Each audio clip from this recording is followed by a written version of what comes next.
Welcome everybody to the Wednesday, June 18th DDA board meeting. Ms. Thompson, would you conduct roll call? Yes. Apologies for my voice. Micah Bartelme. Here. Elizabeth Perry. Here. Steve Brummer. Here. Alex Teague. Here. Milton Mahoney. Angela Jackson. Here.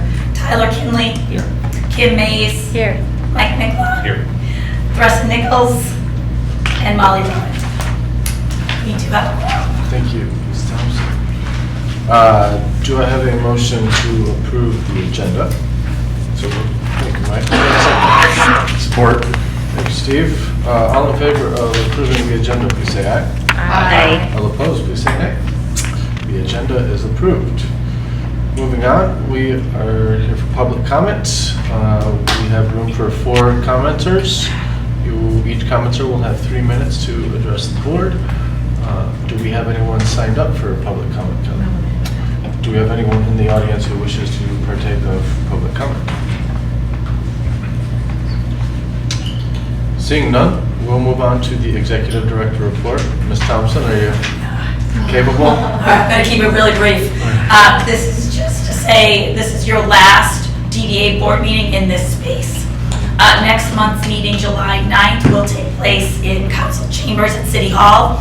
And we do have a rescheduled work session next Wednesday, the 25th, in our new location in Carytown. Fantastic. If I may, congrats on you and your team for, moving's a big ordeal, so congrats to everyone involved, so. Don't forget it.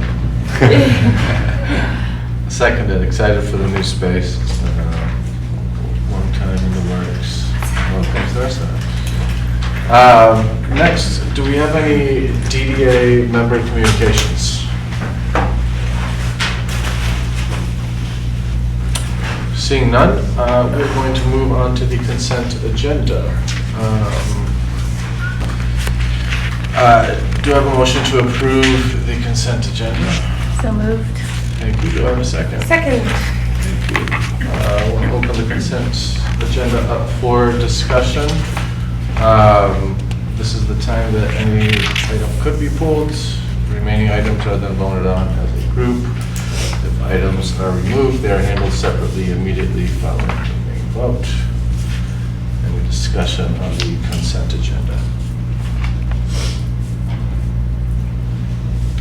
All right, all in favor of approving the consent agenda, please say aye. Aye. All opposed, please say nay. Consent agenda passes. Or is approved, excuse me. New business. We have 3 resolutions to consider today. The first resolution is to adopt the FY26 DDA budget. The DDA board forwarded the proposed FY26 budget for City Council's consideration in March. Council approved the DDA FY26 budget as part of the city's budget on May 19th.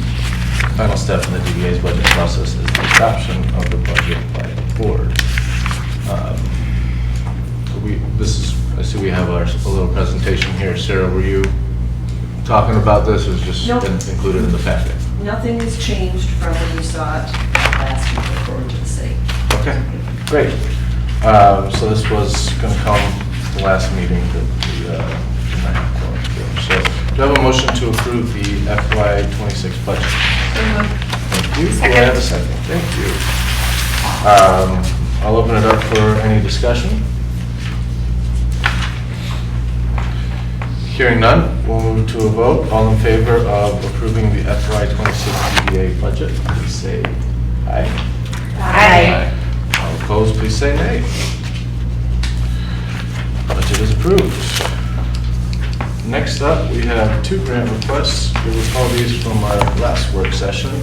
The first is a grant request for up to $21,000 from Avalon Housing. Do I have a motion to approve? So moved. Thank you. Do I have a second? Second. Thank you. Again, as you recall, the executive committee received this request at its May 5th meeting and recommended it move forward to the full board. The request was also reviewed at a May 21st DDA board work session. Joel Barson from Avalon Housing is here. If there are any questions, Joel delivered us a nice presentation of the the needed repairs and the cost estimates. Open it up for any discussion. You said last meeting this was the first house too, right? This was the first Avalon house ever in Avalon's history. Yeah. That's great. Sure is. Yeah. Important piece. I brought a special additional story about this property if you're interested. Please. I love it. Let's hear it. This is a storied property for Avalon because it was our first. And a story that we like to tell is about Paul Lambert. That name might sound familiar. He was an activist in the community for many, many years. He had been unhoused for a very long time before, as part of the Homeless Action Committee, he helped start Avalon and, brought that property to fruition. And upon moving in, where he stayed for over 25 years before he passed, he used to tell the story that one day he saw his doctor pass by on his way home, and that he never thought that he'd live in the same neighborhood as his doctor.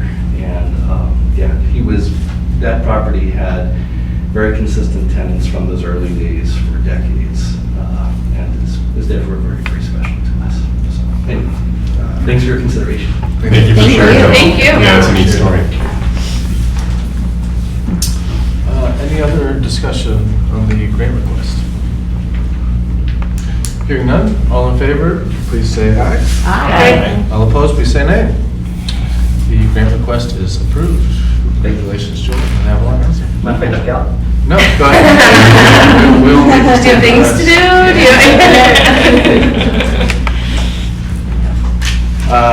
The last resolution for consideration is the FY26 Go Pass and Get Downtown Annual Grant request. Do I have a motion to approve? So moved. Thank you. Do I have a second? Second. If you guys recall from the last work session, we had representatives from the RIDE provide a presentation to the board at the May 21st work session. As required by our bylaws, the request was also reviewed at the June 4th Executive Committee meeting. We do have Lillian Webb back here from the RIDE in case there are any other questions. I'd like to open this back up for discussion as well. Out of discussion, or just a comment, I feel like, and maybe this is for our group, I do feel like I'm craving more in terms of a holistic approach to transportation downtown. Like, I often feel like we focus in the immediate downtown, but those people who are using the buses or often the bike lanes don't live in the DDA. That's why it's important to get them into the DDA. And sometimes I feel like I'm feeling a gap between the two of how does the DDA understand what's happening outside of the DDA and how it impacts us without getting scope creep or sticking our noses where it doesn't belong, but still understanding the holistic approach to downtown and the fact that we need outside of downtown to have downtown. Does that make sense? I know what you mean. And so that's not anything, I support this because I think this is that connection of people who are working downtown but don't live here. But when I think about what makes it easier for people to get here, it inherently means we have to think about what isn't within our scope. So I don't know if I have an answer to that, but just comment more of thought provoking. We had that meeting, I shared an anecdote that there have been numerous instances in the last 2 months that I've had conversations with people that work downtown that they brought up to me that isn't it maybe you didn't know, Tyler, that there are Go Passes, and they get these passes that they can go downtown. I was like, yes, but they were sharing with me how cool it was, how helpful it was. Yeah. Whether it was an employee or an employer who was saying, oh, it's really great, my employees use this stuff. Yeah. And talking about downtown parking or renting space and talking about oh, there's parking on site. Oh, actually, we don't need that because we have this cool thing. Yeah. So it was just, we had talked about it when she had made the presentation to me, and that it was just a neat, multiple anecdotes, not just one of it's having a positive effect. I agree. Yeah, I feel like this is one of those examples that does connect the outside versus the inside, and I think maybe I'm saying is I want more of this. Russ, you want to hear from the transportation department? Is that? Yeah, I want to know, how do we get I feel pretty safe riding my bike downtown. I don't feel safe getting downtown on my Like, I feel pretty safe, like, some of those types of discussions outside of just the bus pass. So if I may, when we do these kind of partnerships though, it does free up money Yeah. for transit, right? So like our partnership alone on specific projects involving transit does free up money on their end to go do other work, right? So I mean, that's our way of contributing to things that are not in the scope, I guess, per se, because we free up more, we're helping them free up money to spend elsewhere. Yeah, good point. And also, just a couple of things, I'm sorry. And you know, with the Go Pass, I mean, part of the impetus behind that pass was recognizing that we have a lot of downtown employees who don't live within city limits or walkable distance. So those passes which originate with an employer are serving, as you know,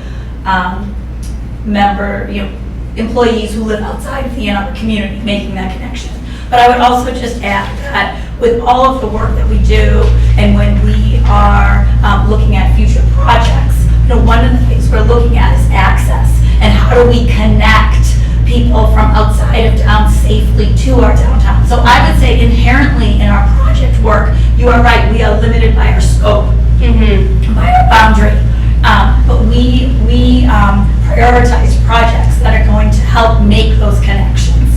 So, what you're saying, good points, and we... Yeah, just to be clear, the work we're doing is good. I'm saying me personally, I'm craving more of like what the Go Pass brings to the DDA, of like, it's just, that is the thing. Like, we're connecting people from outside to in, and so I want to see more of this. I'm excited by it. It's good. I just am craving more. I have a question, maybe because I missed the work session.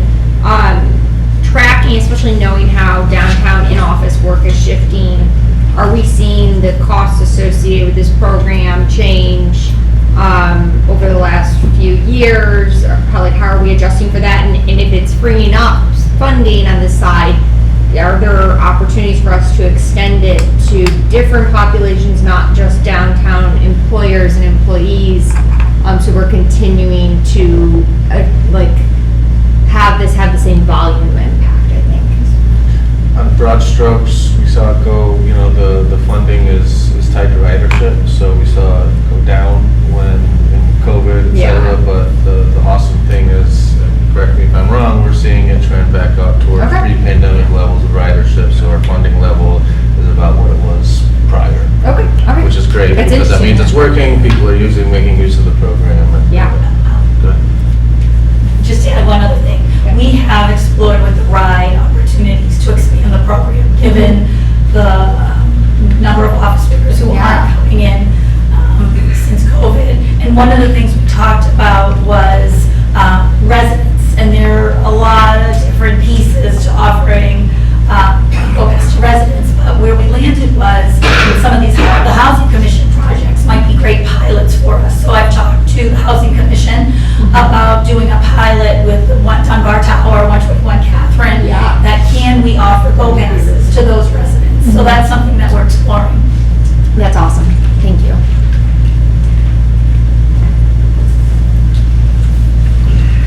Any discussion? Anybody have anything else to add before we take this to a vote? Great. All in favor of the resolution to approve the Go Pass FY26 funding request, please say aye. Aye. All opposed, please say nay. Resolution is approved. Lastly, not quite lastly, but second to lastly, we have some communications in your board packet. You have the June staff reports, third quarter finance report. Sarah, would you like to come to the podium to give us a brief overview of the third quarter financials?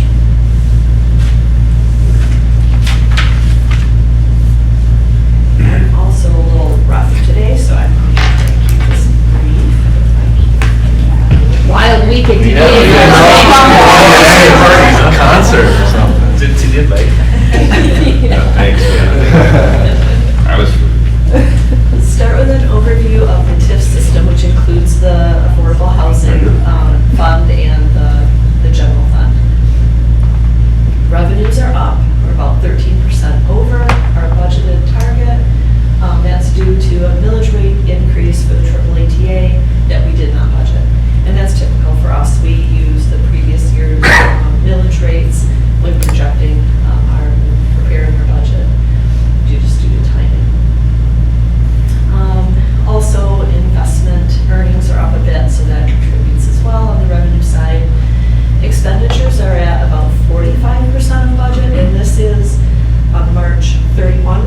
so we're at 75% year in the year. And this is fairly normal for us in this system.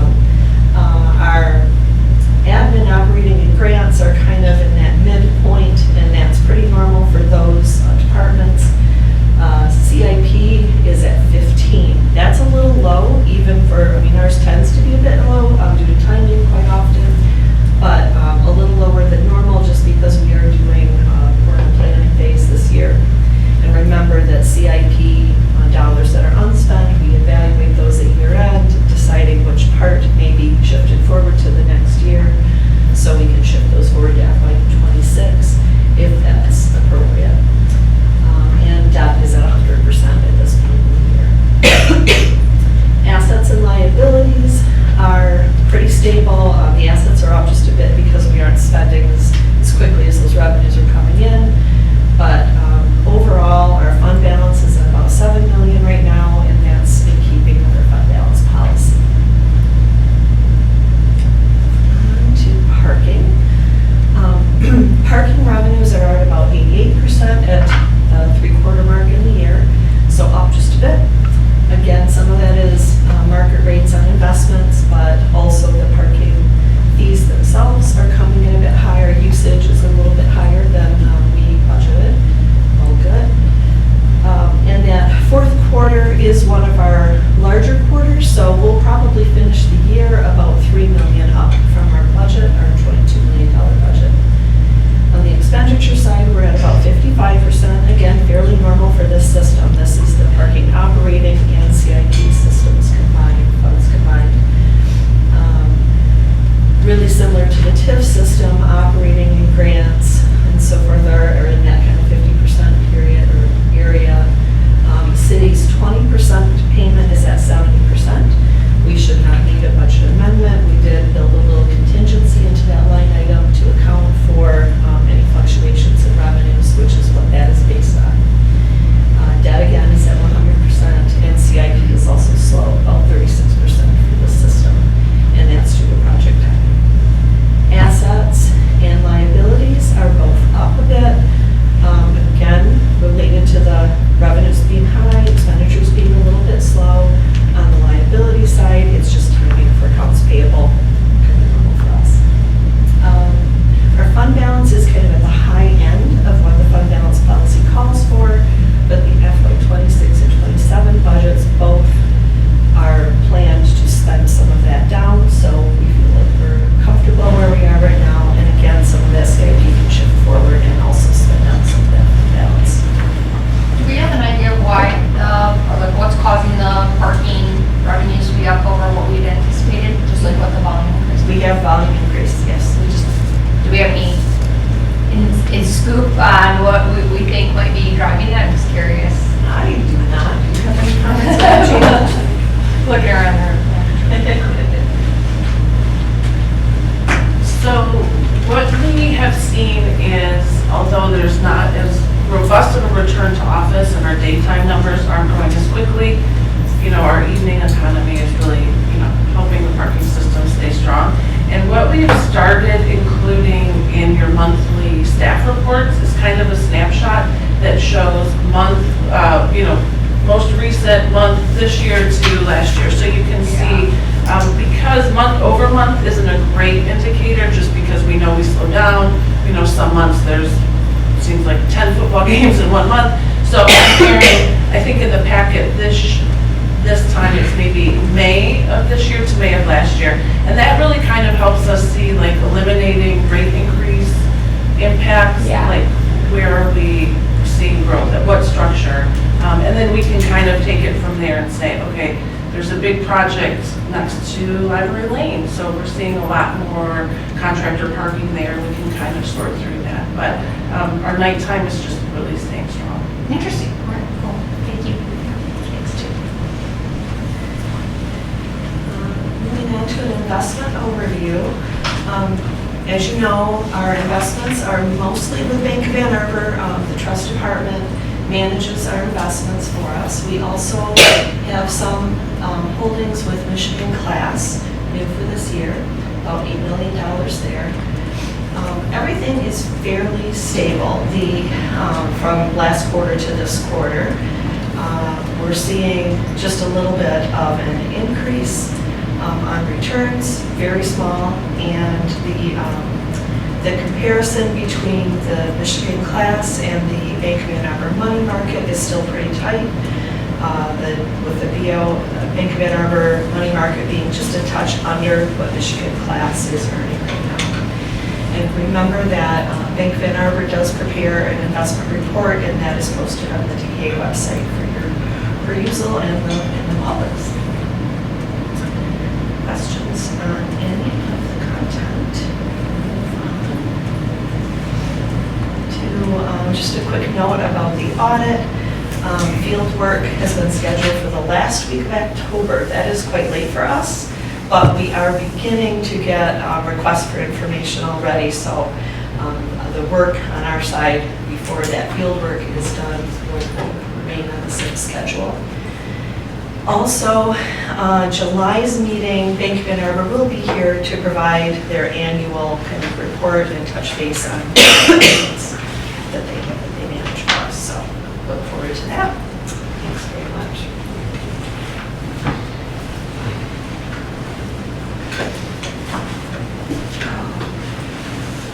You will also have,